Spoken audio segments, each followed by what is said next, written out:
আমার জীবনে আমি যা কিছু করছি, যা কিছু ভাবছি, যা কিছু পেতে চাই, সব কিছু শুরু হয় আমার মাথার ভিতর আঁকা একটা ছবির মাধ্যমে।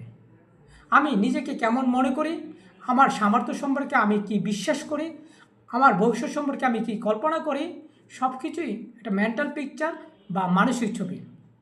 আমাদের আজকের যে সফলতা, সেই সফলতা অতীতের কোনো মানসিক ছবির ফল। আবার যে ব্যর্থতা বা সীমাবদ্ধতা, সেটা আমাদের নিজেদের তৈরি করা মানসিক ছবির ফল। আমরা যদি নিজেকে সবসময় দুর্বল, ব্যর্থ মনে করি, তাহলে আমাদের মন ও শরীর সবসময় সেই ছবির মতন আচরণ করে। আমরা চাইলে সেই ছবিকে বদলে ফেলতে পারি।